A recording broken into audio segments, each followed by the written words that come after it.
नमस्कार. निर्मल विसावा सेलिब्रिटी कट्टामध्ये आज आपण भेटणार आहोत एका नव्या सेलिब्रिटीला.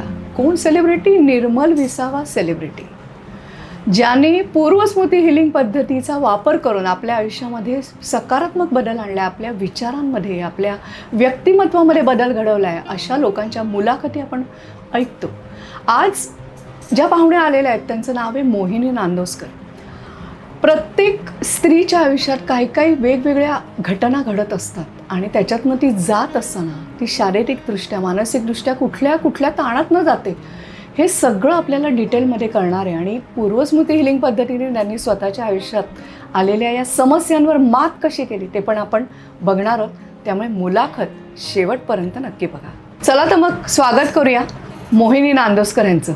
नमस्कार, मी मोहिनी नांदोसकर. तुम्हाला माहितीच आहे आता की आपण आपला जो पाहुणा येतो त्याला आपण भेट देतो. ह्या सगळे प्रॉडक्ट्स हे निर्मल विसावाचं स्वानंदी नावाचं जे फूड आउटलेट आहे त्याच्यामधले आहेत. त्यामुळे ते देऊन आपण पाहुण्यांचं स्वागत करूया. थँक्यू विशाली. थँक्यू. मध्ये मध्ये चहाच्या घोट घेत आपण गप्पा मारूया. आणि सगळ्यात मला एक आवडता प्रश्न प्रत्येकाला विचारावा असं वाटतो की तुमचं बालपण कसं काय केलं. कारण प्रत्येकाला आपल्या बालपणाच्या अशा काही आठवणी असतात किंवा काय, तर तसं तुला काय सांगायला आवडेल तुझ्या बालपणाविषयी? माझं बालपण दादरला गेलं. माझे वडील BSTत कामाला होते. आम्ही 3 बहिणी 1 भाऊ. साधारण फॅमिली होती, पण आम्ही ना समाधानी होतो. म्हणजे छोट्याशा घरात राहत होतो. 3 मुली असल्या तरी बाबांनी कधी असं दाखवलं नाही. इतकं म्हणजे त्या थोड्याशा पगारात देखील आमचं सगळं छान चालायचं. आई बाबा खूप प्रेमळ होते. कधी त्यांनी असं धाक नाही दाखवलं. फ्री असं घरातलं वातावरण होतं. म्हणजे असं काही त्रास नव्हता. आणि ग्रॅज्युएशनपर्यंत शिक्षण घेऊ शकलो त्याही परिस्थितीत आम्ही सगळी भावंड. खूप महत्त्वाचं आहे ते, कारण घरातलं वातावरण तुमच्या लहानपणी कसं आहे त्याच्यावरती तुमचं व्यक्तिमत्व खूप अवलंबून असतं. मग तू अगदी तू म्हटलं तसं समृद्ध आणि समाधानी बालपण तू उपभोगलेलं आहेस. मग कालांतराने तुझं लग्न झालं. जसं आपल्या प्रत्येक मुलीच्या आयुष्यात एक टप्पा येतो की लग्न होणं, तर ती कसं काय झालं म्हणा, किंवा त्याच्यानंतर म्हणजे आता बालपणामध्ये तू इतकी बिंदास मोकळ्या वातावरणामध्ये राहिल्यानंतर लग्न झाल्यानंतर ह्याच्यात काही फरक झाला का? खूपच बदल झाला. नव्हतं असं वाटलेलं की छान एखादा राजकुमार आपल्या आयुष्यात येईल, छान आपला. जास्त अपेक्षा नव्हत्या पण थोड्याशाच होत्या. जे काय असेल ते संसार चांगला होईल. पण थोडंसं म्हणजे मला व्यसनी नवरा मिळाल्यामुळे सगळंच म्हणजे गडबडच झाली. असं म्हणजे आपल्याच आयुष्यात का असं, कारण आपल्यात काय कमी आहे असं तेव्हा वाटायचं. म्हणजे विश्वासच उडाला होता सगळ्यावरचा, असं झालं. आणि माहीत नाही ते कसे दिवस जात होते असं कळत नव्हतं. मी जी माहेरी इतकी फ्री वातावरणात वाढलेली, इकडे दबलेली राहायची, भीती वाटायची. काय बोलायचं, कसं बोलायचं, कोणाशी बोलायचं, म्हणजे ते वातावरणच नव्हतं घरातलं. सतत काहीतरी टेन्शन असायचं. इतकं टेन्शन की आता दिवस कसा उद्याचा जाईल, आजचा गेला उद्याचा कसा जाईल, हे सतत असायचं काहीतरी. आणि ह्याही ह्याच्यात म्हणाल तर अबोल झाली होती. आणि त्याच काळात मला आठवतं तुझ्याशी माझी मैत्री झाली. आणि ती मैत्री अशी होती की तुला कुठेतरी वाटायचं की ह्या मुलीचं काहीतरी चांगलं व्हावं. आणि तू अशी मला पुश करायची की काहीतरी कर, काहीतरी कर. तर मला असं वाटायचं ही काय सांगते, हिला किती सासूबाईंचा आधार आहे, सगळं आहे. मला नाही, मला सगळं बघावं लागतंय. म्हणजे सिंगल पॅरेंट होती मी तशीच माझ्या मुलाची. मला पण मग तुझ्या घरी कोण कोण असायचं? मला सासू सासरे होते. सासरे लवकर देवाघरी गेले. सासूबाई होत्या माझ्या, त्या 2018ला गेल्या. पण लग्न झाल्यानंतरच तुला हे सगळं कळलं का? म्हणजे काही काळातच लवकरच कळलं का? हो, लगेच कळलं की काहीतरी प्रॉब्लेम आहे आपल्या लग्नात. आणि ते म्हणजे नाही, मला पण खरंच नाही, म्हणजे मी पण लहान होती, कारण मला पण तेवढी अक्कलच नव्हती काय चाललं आपल्या आयुष्यात हे कळत नव्हतं. पण त्यात ते मूल पण मला लवकर झाल्यामुळे अशा जबाबदाऱ्या पडल्या होत्या. आणि आपला नवरा जर कसली जबाबदारी घेत नाही तर सासू सासऱ्यांची जबाबदारी पण माझ्यावर पडली होती. थोडं डिटेलमध्ये तुला विचारते, म्हणजे जर तुला कम्फर्टेबल वाटलं तर उत्तर दे. पण पहिल्यांदा जेव्हा तुला असं कळलं असेल की प्रत्येक मुलीचं असं स्वप्न असतं का साधं सरळ की नवरा प्रेमळ असावा, घरातलं वातावरण चांगलं असावं, अजून काही फारशा अपेक्षा नसतातच. तर अशा वेळेला जेव्हा तुला असं कळलं की बाबा नवरा असा आहे, व्यसनी आहे, तेव्हा तुला काय एक्झॅक्टली फील झालं, तू सांगू शकशील का? खरं बघायला गेल्यावर असं वाटलेलं आहे, काय म्हणजे का आपल्याच आयुष्यात काय आहे असं. आपण तर सगळे चांगले शिकलेलो आहोत, चांगल्या घरातनं आलेलो आहोत आणि आपली फसगत अशी का झाली. आणि त्यामुळे ना अक्षरशः डोकं चालतच नसायचं. काय जगत होती मला माहीत नाही. अक्षरशः मशीन झाली होती. फक्त म्हणजे कर्तव्य करायचे, एक चांगली आई असण्याचं, चांगलं बायको असण्याचं, चांगली सून असण्याचं, हे सगळ्या कर्तव्य निभावण्यात ना म्हणजे मुखवटा नुसता होता चेहऱ्यावर की माझं सगळं चांगलं चाललंय. कारण कोणाशी बोलणार आपलं झालंय. कारण आई वडिलांना सांगू शकत नव्हती, परत जाऊ शकत नव्हती, कारण त्यांचीच परिस्थिती अशी साधीच होती बिचारे. म्हणजे मला त्यांना त्रास नव्हता द्यायचा, त्यामुळे तो त्रास मी स्वतः सहन करत गेले. असं झालं. पण मग नंतर सासूबाईंची आजारपणं किंवा असं काही, म्हणजे नवऱ्याची ही एक बाजू, म्हणजे आपण म्हणतो तसं की त्याच्यामध्ये सुधारणा काही होण्यासारखी होती का? तसे काही प्रयत्न झाले का तुझ्याकडून? का टोटली म्हणजे काहीही त्याच्यामध्ये बदल घडण्यासारखं नाही असं तुझ्या लक्षात आलं त्याच्या स्वभावात, वागणुकीत वगैरे? मनाने तो खूप प्रेमळ होता, पण त्याचं व्यसन त्याला ते इतकं जखडलेलं होतं की तो त्यातनं बाहेर पडणारा नव्हता. पण कुठेतरी मला आशा होती की तो बाहेर पडेल करून मी त्याच्याशी संसार केला. असं ते माहीत नाही. म्हणजे अक्षरशः ते 2016 पर्यंत तरी आम्ही एकमेकांना सांभाळून तो, म्हणजे त्यांनी संसार केला नाही पण मी केला. म्हणजे तू त्याला काय म्हणतात ते सोडून दिलं नाहीस म्हणा, किंवा तू घराच्या जबाबदाऱ्या पण घेत राहिलीस, त्याच्या वतीनेच्या जबाबदाऱ्या होत्या त्या पण तू घेत राहिलीस. कारण तुझ्या सासूबाईंची पण तब्येत बरी नसायची किंवा त्यांना बरेच आजार पण झाले होते. तर मग अशा याच्यामध्ये तुझं रुटीन कसं काय असायचं? म्हणजे कधी आम्ही हॉस्पिटलला जाऊ शकतो असं असायचं. म्हणजे शिकलेली असताना देखील नोकरी करायची की नाही, जबाबदारी कोण घरातली घेणार, कारण कुठच्याच वेळेला कोणी हजर नसायचं घरात. त्यामुळे नोकरी अशी केली नाही, पण पार्ट टाइम अशी करत होती. म्हणजे स्वतःच्या पायावर उभं राहता आलं नाही, कारण खरं तर म्हटलं तर गरज होती तुला. म्हणजे जर नवरा असा आहे म्हटल्यानंतर आपण स्वतःच्या पायावर उभं राहायला पाहिजे हे तुला कुठेतरी जाणवत होतं. पण सासूबाईंच्या तब्येतीमुळे, त्यांच्या आजारपणामुळे, आणि मला वाटतं त्यांना कॅन्सर झाला होता आणि त्यांना हार्टचं असे बरेच तर ह्या सगळ्या ह्याच्यामध्ये मनावर आणि शरीरावर खूप खूप परिणाम झाले असतील ना? खूपच. म्हणजे कळतच नव्हतं मी का जगते. म्हणजे अक्षरशः नको वाटायचं आयुष्य, पण ते माझ्या मुलाकडे बघून मी जगायची, कारण त्याचं कोण सांभाळ करणार होतं. असं सतत तो मला दिसायचा. फोकस फक्त त्याच्यावर असायचा, ह्याचं शिक्षण कसं होईल, ह्याच्या फिया कशा भरल्या जातील, कारण पैशाची कमतरता सतत असायची. आणि त्यामुळे म्हणजे मला वयाच्या 45व्या वर्षी मला स्वतःचं असं काहीतरी छोटासा व्यवसाय करावा लागला, कारण पैसा पुरत नव्हता. त्याचं शिक्षण पुढे पुढे वाढत गेलं होतं, खर्च वाढला होता सगळा, आणि मदत अशी कोणाची नव्हती. त्यामुळे स्वतःला असं थोडंसं खंबीर म्हणता येणार नाही, पण अशी मनस्थिती नसायची तरी तो दिवस ढकलायचा. अक्षरशः फक्त मशीन झालेली, कारण आईंचं कधी पण दुखणं असं वर यायचं, मग हॉस्पिटलला जावं लागायचं आम्हाला. मग ह्या सगळ्यामध्ये मानसिक अवस्था तू म्हणालीस असं की सतत एक धास्ती किंवा काय कधी होईल हे एक टेन्शन, आणि ह्या सगळ्याचा परिणाम शरीरावर, मनावर झालेला होताच डेफिनेटली. त्यातून बिझनेस करायला सुरुवात केली. मग तू किती काळ करू शकलीस हा बिझनेस असा? मी 2015ला सुरू केला होता. 15ला सुरू केलं? हां.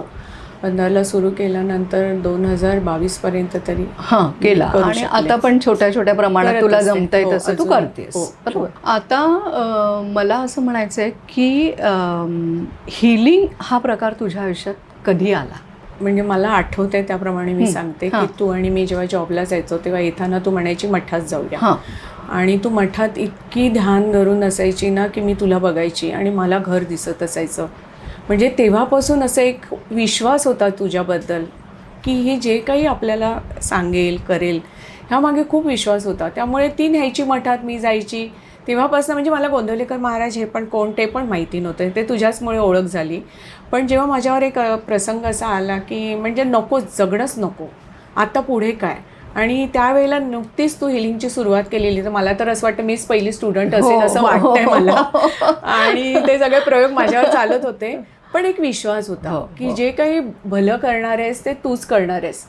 कारण दुसरं कोणी दिसतच नव्हतं. आणि म्हणजे खूप जण माझ्या लाईफमध्ये जरी असले, मैत्रिणी असले, नातेवाईक असले, तरी एक तू वेगळा आधार होता माझा, की मी काही झालं तरी एक कॉल तरी, म्हणजे रोज भेटणं असं नाही पण कॉलवर तरी, की वृषाली असं असं चाललंय, हा जो विश्वास होता. आणि तेव्हा जेव्हा तू सांगितलंस की असं असं मी हिलिंगचं सुरू करते, तर तो एक विश्वास म्हणजे इतका तो की वृषाली सांगते ना की आपण करायचं, डोळे झाकून म्हणतात ना, तसा तो विश्वास होता की ती आपल्या चांगल्यासाठीच सांगते.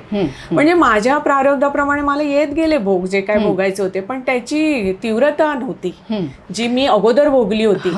ही भयंकर अगोदरची म्हणजे भयानकच होती. आता मी ना शांत झोपू तरी शकते की काही झालं तरी. आणखीन गंमत म्हणजे तू माझं हिलिंग करायची तेव्हा एका वेळेला तू असं पटकन म्हटलंस की अगं तुझ्या हृदयाजवळ काळं काळं दिसतंय. तर मी म्हटलं काळं काळं, मी तर कोणाबद्दल वाईट विचार कधीच करत नाहीये, असं करून मी तुला हे केलं होतं. आणि अक्षरशः 1 वीक नंतर किंवा 2 वीक्स नंतरच मला ब्रेस्ट कॅन्सरचं डिटेक्ट झाला. ब्रेस्ट कॅन्सर डिटेक्ट झाला कारण त्याच्या मागच्या जे काही इमोशनल रिझन्स आहेत, तर कारण तू स्वतःकडे कधी लक्ष दिलं नाही किंवा जे प्रेम आपल्याला हवं असतं नवऱ्याकडून वगैरे, ते प्रेम तुला मिळालं, पण जे वातावरण होतं म्हणजे की तो स्वतःवर कंट्रोल ठेवू शकत नव्हता. आणि घरामध्ये सासूबाईंचं हे, त्यामुळे सतत जे एक दडपण असायचं, तर त्या सगळ्यामधून कुठेतरी तुला हे जनरेट झालं. कारण जे कसं असतं माहिती आहे, पूर्वस्मृती हिलिंग पद्धतीचं मेन वैशिष्ट्य या निमित्ताने मी सांगू इच्छिते की माणूस त्यावेळेला सगळं हे निभावून नेतो आपापल्या शक्तीनुसार. प्रत्येकात ती ताकद आहे, प्रत्येकजण आपल्याला जेवढा जमेल तेवढा प्रयत्न करत असतो. पण ह्या सगळ्या प्रवासामध्ये जे काही तुमच्या मनावर ओरखडे पडतात किंवा जे तुमच्या मनामध्ये भावना सगळ्या ज्या दबून आतमध्ये राहतात ना, मग त्या कुठल्या तरी म्हणजे अवयवावर निगेटिव्ह परिणाम करतात. आणि अनेक रिझन्स आहेत अर्थात ब्रेस्ट कॅन्सरचे, पण त्याच्यामध्ये काही प्रमाणात तू जो स्ट्रेस सहन केलेला आहेस त्याच्यासुद्धा स्मृती किंवा त्याच्या ज्या काही इमोशन्स आतमध्ये दबल्या राहिल्या होत्या, ते सुद्धा एक कारण नक्कीच असणार आहे. तर अशा वेळेला ब्रेस्ट कॅन्सर झाल्यानंतर सुद्धा म्हणजे तुला काय वाटलं गं? कारण ऑलरेडी तू एवढा काय म्हणतो ना आपण एक हे करून आली होतीस, म्हणजे काय म्हणतो हिलिंगमधनं आत्ता कुठे तू सेटल झाली होतीस आणि सगळं आता ओके, सगळं व्यवस्थित आहे. मला वाटतं सासूबाई पण त्याच्यानंतर वारल्या होत्या तुझ्या, सो एक वेगळ्या प्रकारची शांतता तुझ्या आयुष्यात आली होती.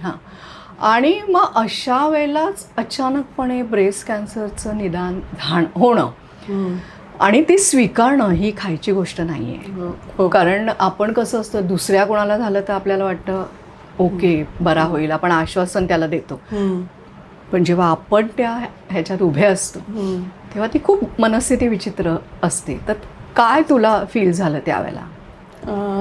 पहिलं तर रिपोर्ट 2-3 दिवसानंतर आले आणि त्याच्यात जेव्हा डिटेक्ट झालं तेव्हा मी आणि माझ्या मैत्रिणीची मुलगी माझ्याबरोबर होती. माझा मुलगा बाहेरगावी जॉबसाठी असं आहे, तो तिथेच होता तेव्हा पण. आणि जेव्हा डिटेक्ट झालं तर मी रडले, खूप रडले. आणि डॉक्टरांजवळ गेले तर डॉक्टर म्हणाले बघा रडू नका.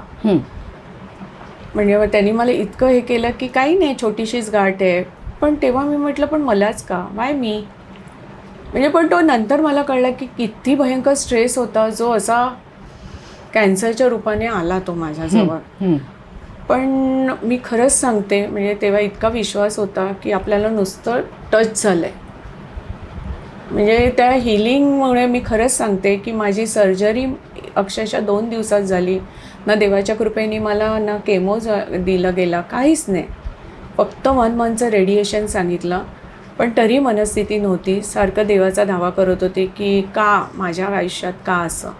आणि तेव्हा खरंच माझ्याबरोबर कोणी नव्हतं, एकटीच होती. तू तर सतत माझ्याबरोबर ट्रीटमेंटला येत होती, तुला तर सगळा महिनाभराचा तो प्रवास माझा माहिती आहे. माझा मुलगा पण माझ्याजवळ नव्हता, माहीत नाही, आठवलं तरी असं वाटतं की बापरे काय घडलं आपल्या आयुष्यात असं. पण तो धक्का म्हणजे तो सी माझ्यासाठी मोठाच आहे कॅन्सरचा.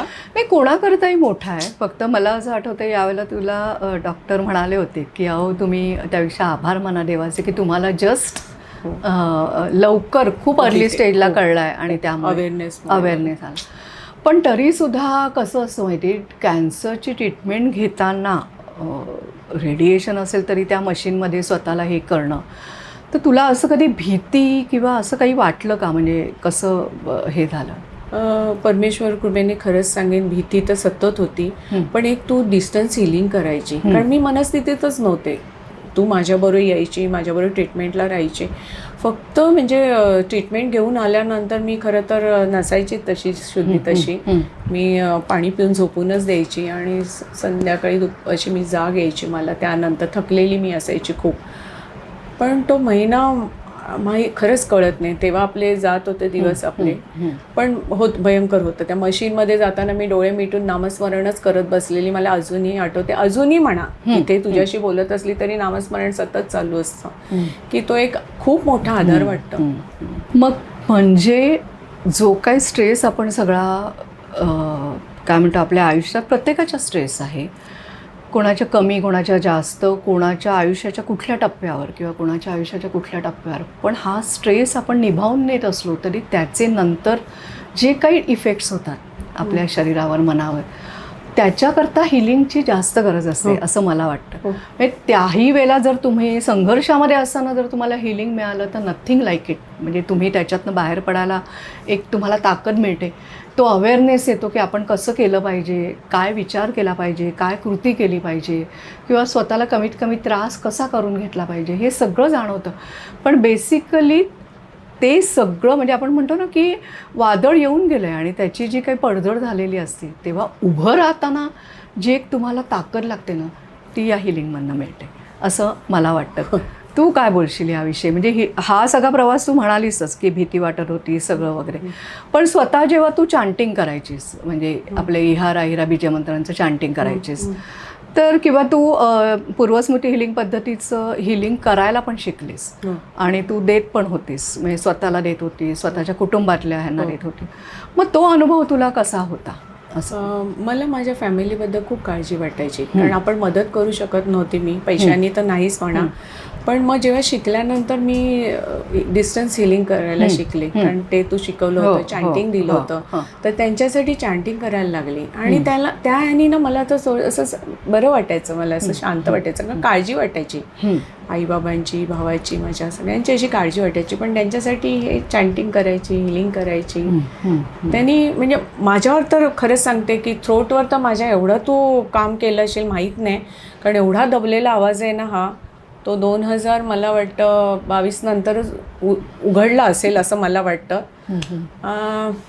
खूप खूप म्हणजे मी माझा फायदा करून दिला लोकांना, म्हणजे लोकांनी घेतला पण तो करून, आणि एक मुखवटा धारण केलेलं होतं की माझं सगळं चांगलं चालू आहे, मला कोणाची गरज नाही.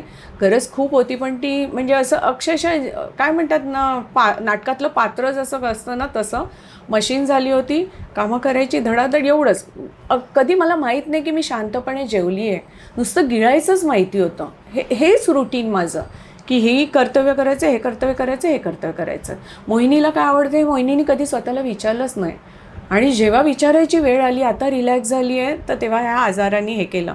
पण आता खरंच त्या आजाराला पण थँक्यू म्हणते, म्हणजे माझ्या ग्रॅटिट्यूड लिस्ट ह्या हिलिंगमुळे वाढत गेल्या आहेत. म्हणजे अक्षरशः सकाळी उठल्याबरोबर थँक्यू, आज डोळे उघडले आपण, आज आपली तब्येत चांगली आहे. यासाठी 6 महिन्याने आपलं फॉलोअप असतं, चांगल्या ठिकाणी ट्रीटमेंट झाली आहे, हे काय कमी आहे का? म्हणजे कधी कधी 5 रुपये खर्च करताना पण त्रास व्हायचा की अरे कुठून आणूया ते 5 रुपये. आणि अशा ह्याच्यात जेव्हा माझ्या आयुष्यात हे हिलिंग आलं, तर किती मोठ्या हॉस्पिटलमध्ये माझी ट्रीटमेंट झाली. खरंच हे माझ्यासाठी खूपच, म्हणजे मी ब्लेस म्हणते की तू पण मला तुझ्या आयुष्यात येऊ दिलंस. तुला वाटलं ह्या मुलीचं काहीतरी करूया आपण, त्रास व्हायचा तुला, मला कळायचा तो, पण मला वाटायचं हिला काय जात आहे, कारण तू कसे ना थोडं बॅलन्स लाईफ जगत होती स्वतःचं, आणि मला जी याची धडपड धडपड धडपड असं चालायचं. तू मला सांगायची शांत राहा मोहिनी, आजारी आहे, हळू चाल, पण ती इतकी सवय झालेली आहे ना. हो, मग आता 2026 साल आलेला आहे आणि तुला कॅन्सर झाला 2022ला. सो 4 वर्ष गेली. ती 4 वर्ष आणि लग्न झाल्यानंतरची मोहिनी, ह्या सगळ्या स्ट्रेसमधनं जाणारी मोहिनी, आणि हिलिंगचा एक काय म्हणतो आधार घेत 2026मधली मोहिनी, काय वाटतं तुला स्वतःच्या प्रवासाकडे? म्हणजे मागे वळून बघताना काय वाटतं की कशी होतीस आणि कशी झालीस? खूप बदल झाला, लग्ना अगोदर तर खरंच म्हणजे एकदम डॅशिंग होती, कारण वडिलांनी कधी असं रोकटोक नव्हतं. आणि इथे आल्यानंतर खूप कंट्रोलिंग, इतकं कंट्रोलिंग होतं की म्हणजे अरे कसं जगायचं हे कळायचंच नाही. जरा कुठे फ्री वागायला गेलो तरी त्याच्यावर कंट्रोल असायचं सगळं असं.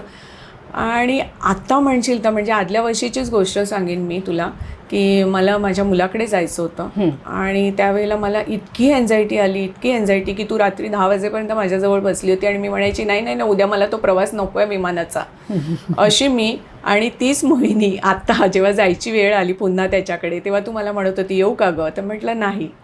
मी एकटीने म्हणजे अक्षरशः एअरपोर्टला एकटीने गेली, सगळं. हा बदल माझ्यासाठी खूप आहे. असं नाही की माझ्या लाईफमध्ये मला डिप्रेशन नाही आहे, एन्झायटी येत नाही, मी रडत नाही, सगळं होतं आहे, पण ते तेवढ्यापुरती होतं.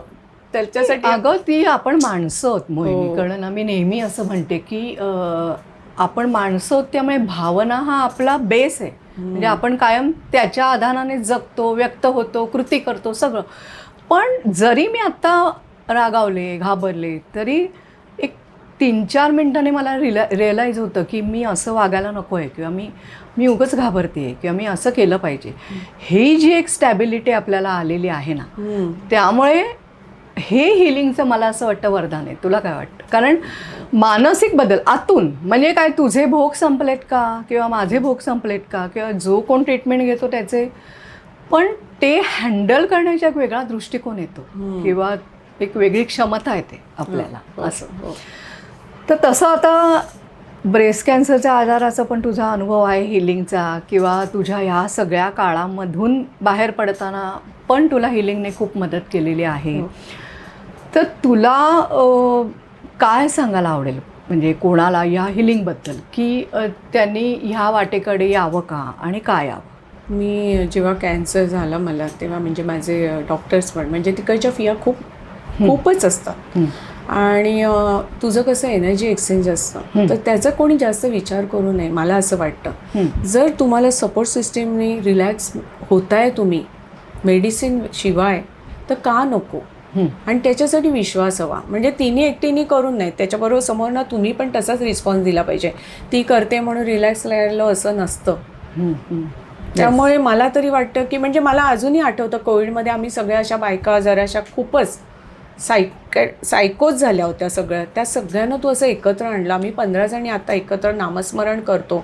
हा इतका चांगला मार्ग. तो कोण असे कष्ट कोणी नाही घेत, पण हे जे आम्हाला दिलं आहेस, निस्वार्थ भावनेने जे काही करतेस, तुझी कुठेच कसलीच अपेक्षा नसते की मी लोकांसाठी केलं तर लोकांनी मला करावं. म्हणजे 95पासूनची आपली फ्रेंडशिप आहे, तर आता 2026 झालं, पण कधीच माहीत नाही. म्हणजे मैं हो ना, हे माझ्यासाठी तू आहेस बस. Thank you so much. मग तुझ्या या हिलिंगच्या अनुभवावरून तू इतरांना सांगशील का की तुम्ही हिलिंग घ्या? हो हो, नक्कीच. हां. आणि म्हणजे हिलिंग घ्या म्हणजे नक्की काय करा किंवा कसं करा, हे तुम्हाला कसं सांगशील लोकांना? मी खरं जर सांगायला गेले तर मी सांगेन मला किती उपयोग झाला आहे, तसं तुम्हाला पण होईल. विश्वास ठेवा, एकदा तिला भेटा आणि ती जे काही सांगते ते ऐका. आणि ते जे चॅन्टिंग आहे हे महाराजांकडनं आलेलं आहे, हे तिने स्वतः असं काही हे नसते, फेक नाही आहे हे काही. म्हणजे त्याचा अनुभव मी घेतलेला आहे. तर मोठमोठे आजार यातनं गेलेले मी बघितले आहेत. म्हणजे माझ्या ओळखीतलंच जे काही मी कोणाकोणाला पाठवले तर त्यांचा पण हा अनुभव आहे. तर माझी अशी कळकळीची विनंती आहे की प्लीज एकदा हा अनुभव घ्या तुम्ही. वृषाली लेलेंना भेटून या. पण ॲक्च्युली म्हणजे थोडं आपण मुलाखतीच्या शेवटी आलो आहे, पण मला एक्झॅक्टली असं विचारायचं आहे की जेव्हा आपण चॅन्टिंग करतो, म्हणजे मी सुद्धा करते, त्यामुळे मी माझे अनुभव सांगण्यापेक्षा तू सांगणं हे जास्त हे आहे. तर जेव्हा तुम्ही चॅन्टिंग करता तर काय वाटतं एक्झॅक्टली तुला, म्हणजे कसं वाटतं? ते शब्द जे आहेत ना तुझे चॅन्टिंगचे, ते इतके पॉवरफुल आहेत. आणि ई म्हटलं की खरंच वाटतं की ते सगळं निघून चाललंय. आणि अ म्हटलं इहारा निघून गेलं. आणि अहिरा म्हटलं की ते सगळे आत येत आहेत. म्हणजे मला खरंच कॉन्फिडन्स 0वर आला होता माझा. मला वाटायचंच नाही मी कधी बदलेन नाही. म्हणजे मी बिचारीच, हेच मला ते तसंच जगायची सवय झाली होती. त्या अहिराने खरंच असे सगळे चांगले चांगले गुण माझ्यात आले आहेत. म्हणजे मी कधीच नो कोणाला न म्हणणारी नो म्हणायला शिकली आहे. ते ह्याच्यामुळे मला नो म्हणताच येत नव्हतं. स्वतःकडे लक्ष द्यायला हो शिकली. हो, स्वतःकडे फोकस करायला शिकली, स्वतःचे लाड करायला शिकली. हे कधीच नव्हतं. म्हणजे जे काही कोणी दिलं, गिफ्ट दिलं, तसलंच ड्रेसेस वापरायचं, अशातनंच माझे दिवस गेले होते. आता नाही, आता स्वतःचे खूप लाड करते. आता अक्षय नांदोस्करची आई म्हणून मला खूप आवडतं वाव, जगायला. Great great great. बरं, आणखीन एक छोटासा प्रश्न शेवटी, की मेडिटेशन ऐकतेस तेव्हा काय फील होतं? मेडिटेशनमध्ये एकदम रिलॅक्स वाटतं, झोप येते, इतकं शांत वाटतं ना की कितीतरी असे विचार आलेले असतात. एकटी राहत असल्यामुळे असं खूप असे येत असतात. खरं करत नाही मी, खरं पुढे काय होणार आहे, फ्युचरची भीती मला नकोच येते. पण मी मेडिटेशन करता करता छान स्माईल देत झोपी जाते. खरंच सांगते. इकडे तू आलीस आणि तुझे एवढे अनुभव जे आहेत ते इतक्या फ्रँकली मोकळेपणाने बोललीस, ह्याच्याकरता तुला खरंच विशेष अभिनंदन. कारण अनेक जणं वेगवेगळ्या अशा स्ट्रेसमधनं जात असतात, पण कोणी एवढं मोकळेपणाने त्याच्याशी फ्रीली बोलत नाही. कारण तुला माहिती आहे की ही जी काही आपण मुलाखत घेणार आहोत ही आपल्या चॅनलवर प्रसारित होणार आहे आणि ते सगळे जगातले कुठल्याही भागातले लोक बघणार आहेत. तरीसुद्धा स्वतःच्या आयुष्याबद्दल इतक्या मोकळेपणाने बोलली आहेस, तर त्याच्यामागचा जो हेतू मला तुझा माहिती आहे की ह्या सगळ्याचा हे जास्तीत जास्त लोकांना व्हावा, जसा तुला झाला आहे तसा इतरांना पण व्हावा, हा तुझा प्रामाणिक हेतू मला माहिती आहे. आणि मैत्रीण आहेस माझी, तू माझं कौतुक केलंस वगैरे सगळं ठीक आहे, पण हे तितकंच खरं आहे की मी सांगितलेल्या गोष्टी पण तू विश्वासाने केल्यास, कंटिन्युअसली केल्यास, लाँग टर्मवर केल्यास, तेव्हा हा सगळा बदल तुझ्यामध्ये झालेला आहे. जे आतलं अंतरंग बदललं आहे आणि त्यामुळे तुझं बाहेरचं विश्व बदललं आहे ते त्याच्यावरती. तर त्याच्याकरता सुद्धा मला असं वाटतं की मी जी पहिली मोहिनी बघितलेली आहे आणि आजची मोहिनी बघायला मलाच खूप छान वाटतं. आणि खरंच गोंदवलेकर महाराज स्वामी समर्थ यांची कृपा की असं काहीतरी मार्ग त्यांनी सर्वसामान्य लोकांकरता उपलब्ध करून दिला आहे की ज्याच्यातून प्रत्येकजण आपापली अशी प्रगती करू शकतो. तर ह्या सगळ्या गप्पा तुम्ही ऐकलेल्याच आहात. खाली संपर्क नंबर आहेच, तर तुम्ही जर असं खरंच स्वतः कुठल्या गोंधळात असाल, संकटात असाल, तर जरूर संपर्क करा. निर्मल विसावा हिलिंग सेंटर हे तुम्हाला नक्कीच मदत करेल. धन्यवाद.